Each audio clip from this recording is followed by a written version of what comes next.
A midseason check-in next on this week's episode of Michigan Podcast. But there's going to be one team that's going to play solely as a team. No man is more important than the team. No coach is more important than the team. The team, the team, the team. Looks deep for Anthony Carter. Waits for it. Hit. Caught. This is no time for that. In the pocket and a sack. Tim Jamison. Brady gets terrific. Throws it. Get it. Touchdown. Knight again. Schultz just before Brazil got him. And a leaping interception by Woodson. Harbaugh back to throw over the middle. Caught by Collier at the 5 on his feet. Touchdown, Michigan. On its way. It's good. He's 5'7", 179 pounds, a junior at Michigan. But Jamie Morris packs a wallop, and he delivers for Bo Schembechler. And here's your first play. Pressure coming. Sack. It is Glenn Steele, number 81, who fought his way through the traffic. Option. And Robinson calls his own number, and he's going to score. Oh, an easy touchdown for Robinson and Michigan.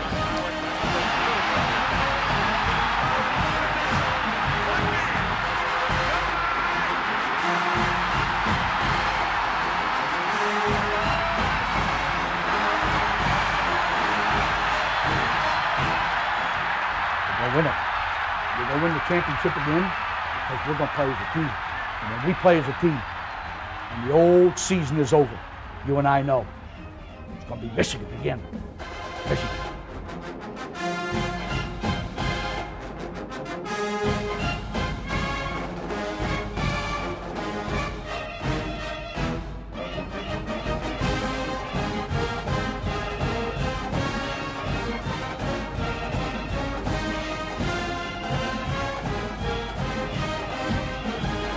Go Blue, I'm Steve Deace, and welcome to this week's episode of Michigan Podcast. The Wolverines are on a bye, but we're not taking bye weeks here on Michigan Podcast, especially when the good guys are 6-0, ranked in the top 10 of an AP poll that didn't even bother to rank them at all in the preseason.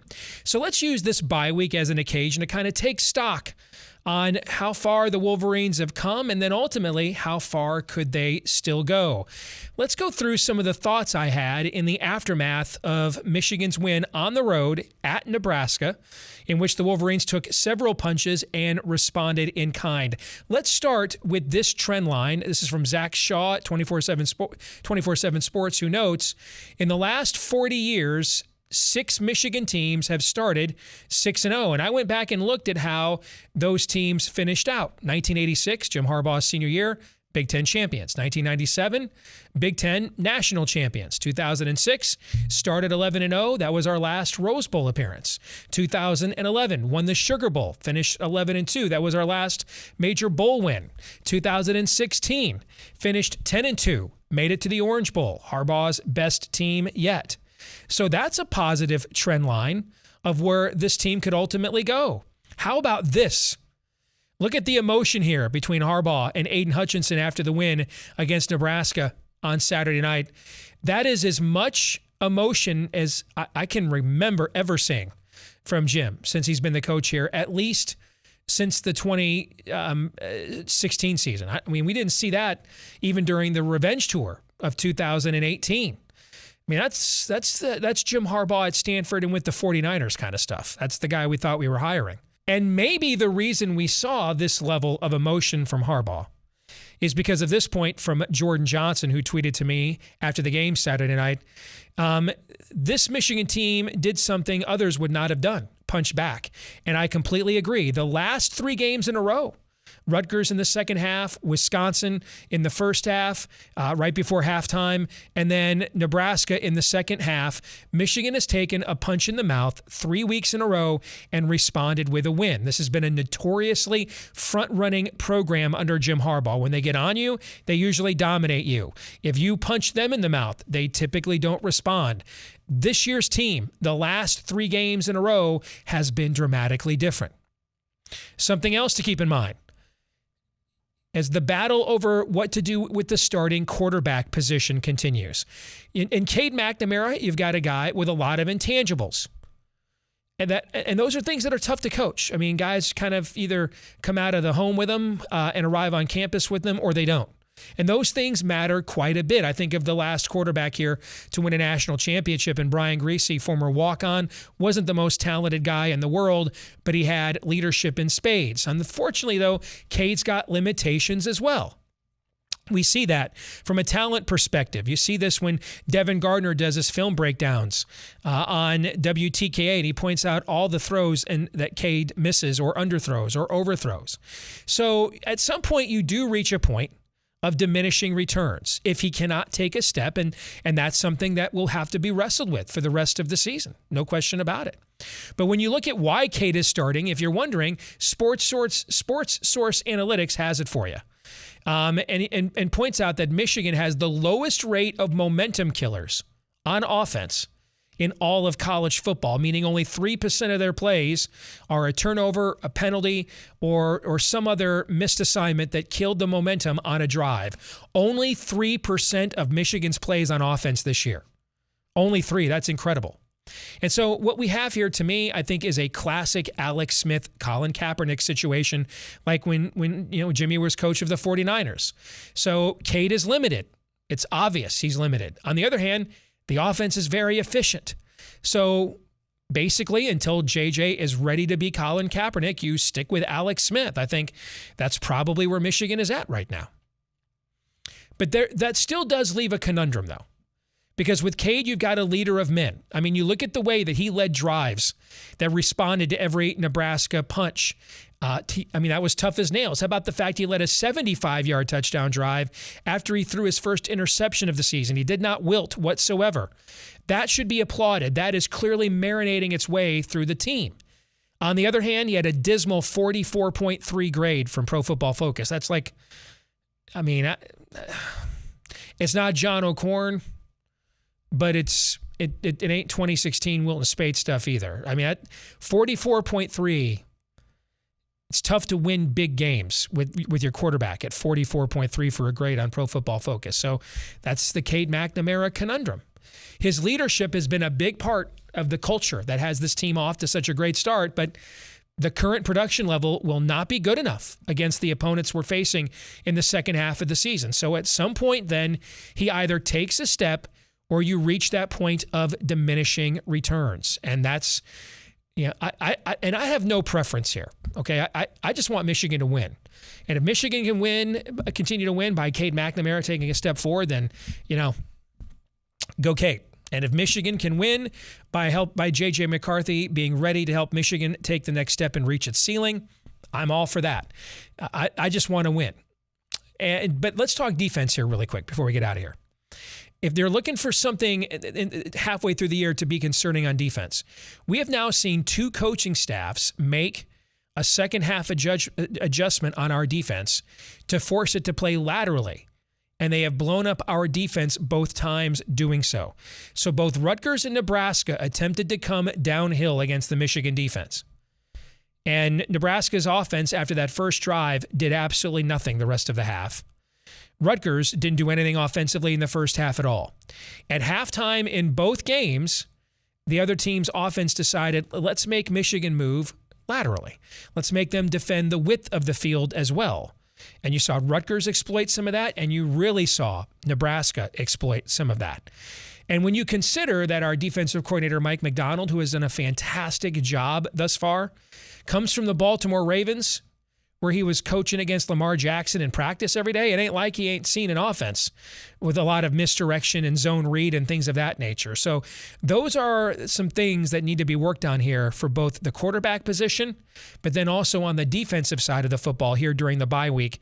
But at the midseason, if you're a Michigan fan, and I'm going to guess most of us are, you could not have asked for much more than where we are right now. All right, let's find out what the latest is from our friends over at DraftKings. And if you're an NFL fan, you are hungry for a big win this week, DraftKings Sportsbook, the official sports betting partner of the NFL, it has got you covered. New customers can bet just $5 Just $5 on any NFL team to win their game. And if they do, you win $200 in free bets. That's some winner chicken dinner. It's just that simple. $5 on any NFL team to win their game. And if you do, that's $200 in free bets from DraftKings. So download the DraftKings Sportsbook app right now. Use the promo code Michigan Podcast. Bet just $5 on any NFL team to win their game and win $200 in free bets. If they win, you win with the promo code Michigan Podcast this week at DraftKings Sportsbook, an official sports betting partner of the NFL. And remember, if you or someone you know has a gambling problem and wants help, call the Michigan Department of Health and Human Services Gambling Disorder Helpline at 800-270-7117. 21 and older, Michigan only. Eligibility restrictions apply. See DraftKings.com/sportsbook for full terms and conditions.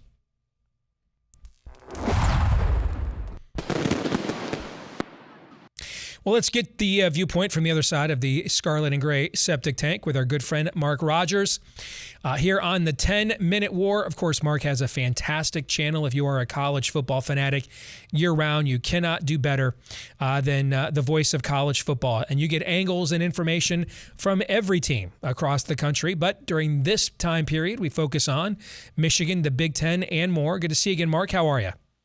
Good to see you, Steve. Appreciate that. Wow, this month of October and especially November in the Big Ten is going to be something else, something we haven't seen in a long, long time. You know, 5 Big Ten teams ranked in the top 10 of the AP poll right now. And when you go back, to eras, this dates back to 1936 when the poll debuted. There were a lot of years pre-1960s when it was just a top 10 or just a top 20. And, the Big Ten was easily the most dominant conference in college football in those eras. And yet, this is the first time ever 5 of its teams are ranked in the top 10 in 1 week. What do you make of that, Mark? Well, I think some of it's coincidental based on backloaded schedules. But I think it's substantial to a certain extent. Do I truly believe that Michigan State's one of the 10 best teams in the country? I don't.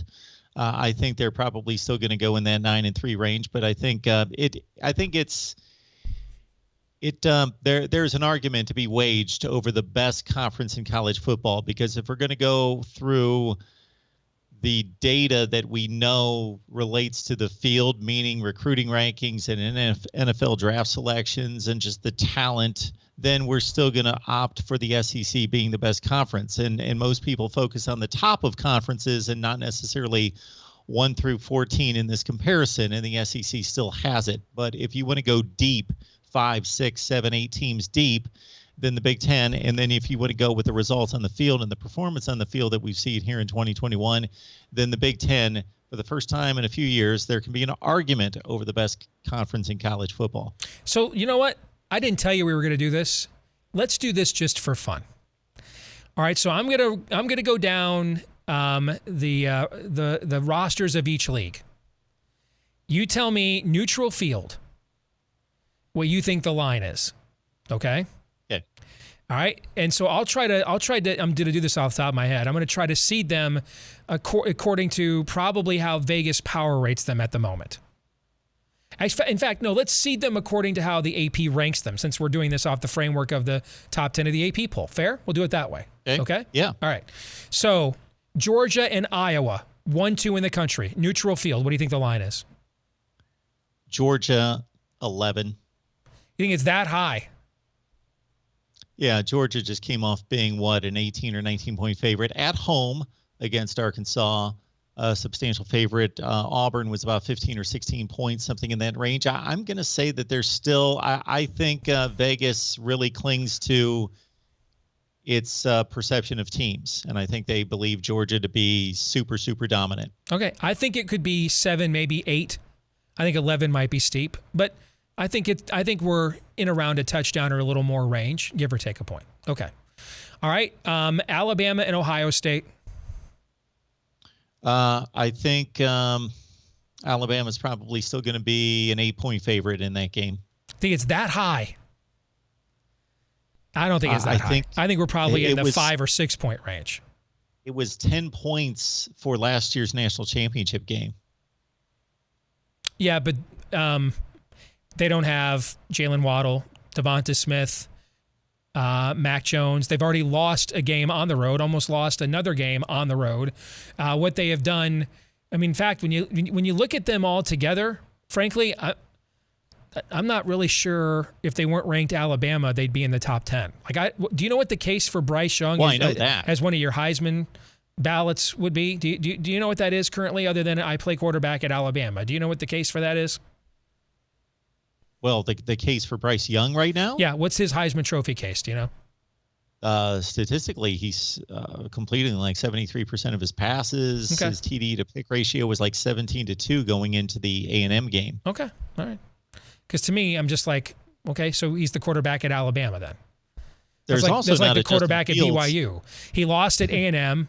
Almost lost the game at Florida. I mean, how do we ultimately? So if I put up video game numbers against Mercer and a few other teams, but if I don't play great in the games that ultimately matter, they get on national TV. That seems a little system quarterbacky to me. Well, I think that other portions of the Alabama football team is struggling more so than he is. Okay. So you've got Georgia at 11 over Iowa.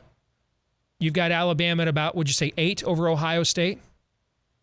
I said 8. Okay. Yes. It was 10 last year, and there was a Justin Fields playing for Ohio State last year. So I think if we go by the AP poll, who's next? Kentucky? Kentucky. All right. Michigan and Kentucky, neutral field.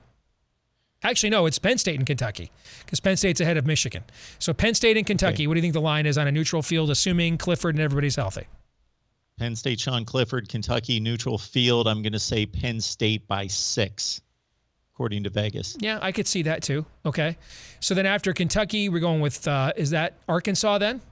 No, Ole Miss. Ole Miss would be next. Ole Miss. All right, so Ole Miss and Michigan, neutral field. I think, I think that's close to a pick'em game. I'm going to say that they're going to slide Ole Miss a couple points. Yeah, I think you're off by about 5 points. Looking at last week's you think Vegas Ole Miss power is ratings. going to be a touchdown favorite? No, I think Michigan's at least a field goal favorite. Looking at last week's Vegas power ratings. Okay, I'm going with a pick'em game there. Okay.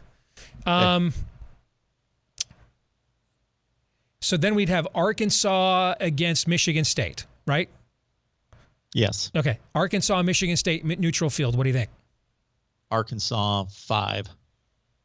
I think that's probably a little high, but maybe a point or two. See, there's 7. So now we're at Florida. We have Florida and Wisconsin. Is that what we have on a neutral field? Actually, if you look at power ratings, it'd be Florida, Wisconsin, and Nebraska would be next. Okay, so Florida, Wisconsin on a neutral field. Keep in mind, really the only thing Florida does really well on offense is really the only thing Wisconsin does really well as a team. And they do it extremely well, which is stop the run. But what do you think? I think that Vegas loves the SEC, and I think that they would make Florida a 6-point favorite. Okay. That's actually, considering one team's ranked and the other's 2 and 3, that's really not all that flattering, I guess, is what I would say. Texas A&M and Nebraska, neutral field. Yeah, after what just happened this past weekend, but Nebraska plays everybody close. Keep in mind, Nebraska's a top 25 team in Vegas power ratings. You look at this stuff, I don't. I do. Yeah. Texas A&M's going to be a 5-point favorite. Okay. I mean, I think you're about 2 points high in most of these, but I don't think that they're like outrageous either. I mean, 2 points matters if you and I are betting these, right?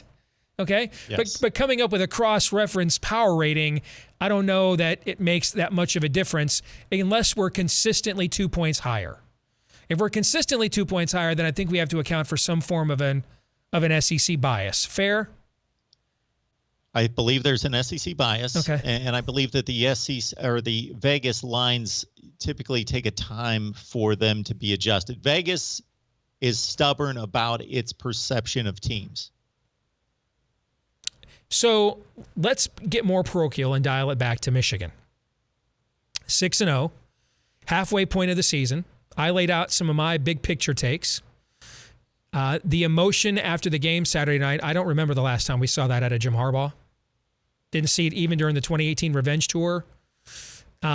Maybe we saw some of that in 2016. In some respects, 2016 to me seems like that was another program with another head coach. It's been kind of Jimmy on Quaaludes for the last 4 or 5 years. That was as giddy as I can ever recall him after a game. I think it's because, I mean, we've had more talented Michigan teams than this one. I don't recall one since he's been the coach that has taken one punch to the mouth and come back, let alone multiple ones and come back to win. And they did that here. I mean, Nebraska came back 3 times in that game, and Michigan answered every single time. So I think that there's clearly, we can say that we still don't know how good this team can ultimately be, but clearly the culture issues here, let's start there. I think we can clearly say the culture issues here have been fixed to some degree. Is that fair? I think it's fair, but I also think that those cultural issues were overstated. And I made that argument a number of times during the offseason that I thought that they were overstated. We were blowing a 2-4 record, and maybe some outside noise, we were blowing that out of proportion. They did make 7 coaching changes, Mark. So clearly Michigan didn't think the culture issues were completely overblown. Fair point, but I still think it was overblown because that's what we do. We tend to go to extremes. I try to keep it somewhere more moderately in regards to my perception and thought process of teams and coaches week to week. I do think that this is a really good football team. And if Ohio State does not take off as they're showing signs of, that this Big Ten race is going to be epic, especially on the Eastern Division side. And I cannot predict that Michigan's going to be a Big Ten champion, but I believe that they have the fight, the drive, the talent. They have all the components to make it an intriguing race in November between them, Penn State, and Ohio State, with Michigan State probably left on the side. That brings us to personnel. I think the big question on offense moving forward is the quarterback spot. So right now, you look at analytics, Michigan is number 1 in the country in fewest momentum-killing plays on offense. Meaning when you combine penalties, turnovers, and missed assignments, something like 3% of Michigan's plays are momentum killers. That's an incredible number. On the other hand, Cade McNamara, his grade was 44.3 from Pro Football Focus on Saturday night. Former Michigan quarterback Devin Gardner, I watched a video breakdown. He broke down the All-22, and I mean, he was pretty brutal. And he pointed out numerous missed throws, pointed out how he overthrew Mike Sanders still on that one touchdown, so he had to make an all-star catch. And then that he should have walked into the end zone. He had his guy beat by 5 yards. Instead, he's got to make a circus catch, and then we settle for a field goal on that drive. That should have been a touchdown. And I think you and I both think 17-0 at halftime is a lot more mentally difficult to recover from than 13-0, because if you just get one touchdown, you think, hey, right back in this, right? And so I love the young man. I love what he said after the game Saturday. He said, hey, previous Michigan teams I've been on would not have won a game like this. He's right about that. It's clear he's a leader of men, but it feels like we're heading to some kind of Alex Smith, Colin Kaepernick point of diminishing returns here, doesn't it? That eventually either he can take a step forward physically, or you realize that you just can't leave the points on the field. That it's clear he leaves on the field, and you've got a 5-star sitting there, and he ain't doing you any good just sitting there, right? What do you think? I think that I would like to know from the typical Michigan fan what their goal is, what they think the realistic goal of this team. Is this team going to gun for a national championship? Then he's not going to pull it off, because what we've seen over the last 6 or 7 years is that you need, in this day and age, an elite quarterback to win a national championship or to win a college football playoff game. To get there, in what we are seeing take shape in the Big Ten, is going to be some kind of quagmire of 10-2 teams beating up on each other, unless Ohio State separates. Therefore, Cade McNamara could possibly be good enough to get you to a Big Ten championship game and win it, because there are no great quarterbacks in this conference. I agree. And yeah, I think he can go 10-2. I think that could happen. Yeah, I think he could go 10-2. Yeah. And Steve, the type of quarterback play that you're outlining, it's going on all over the nation among top teams. In some respects, you could, but this is why this is so hard, Mark. I could spin that the other way. It makes perfect sense that, hey, this guy's got the intangibles you're looking for, the leadership you're looking for. It's not a great quarterback year. Hell, 10-2 might win the East. Everybody might be 7-2, or that at least gets you in a Rose Bowl or a major bowl, and that's a great bounce back. I get that. On the other hand, you can make the argument that's exactly why you make this move, because who else? There's only one other program in the country, in the conference, that is sitting with a consensus 5-star on the bench. All right, and the difference is that is that actually McCord was a 5-star too, I think. So you got a couple of them on the bench,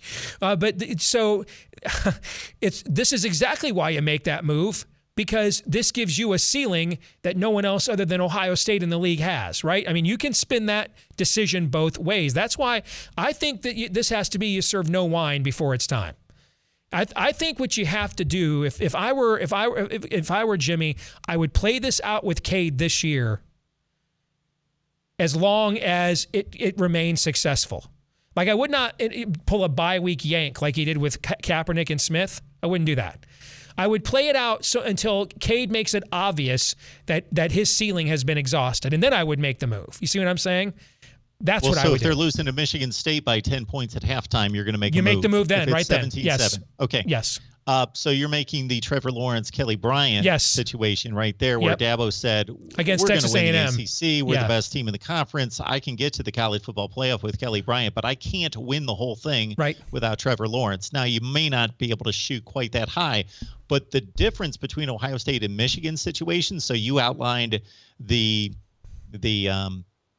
commonality, but the difference is, fortunately for Michigan, and maybe Harbaugh has been thinking this the entire time, he's given meaningful snaps to the 5-star. Mm-hmm. So he may feel comfortable making this move pretty quickly. And Cade McNamara's rope may not be as long as we think it is. And J.J. McCarthy's, he's played in games, meaningful games, taken meaningful snaps, thrown touchdown passes when it counted.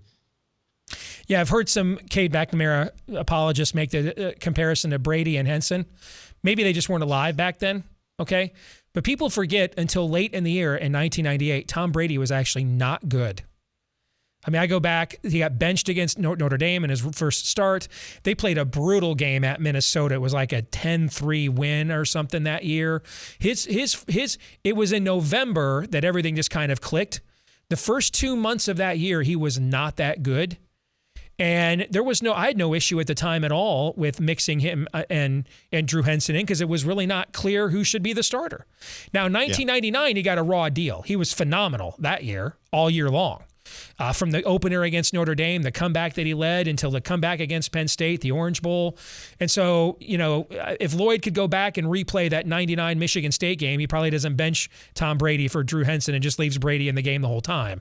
But 1998, Tom Brady was not that good. So until late in the year. Michigan started 0-2 that year, and they got blown out in both those games, remember. That's the first time that's ever happened to a defending national champion. Let's go to defense really quick before we run out of time.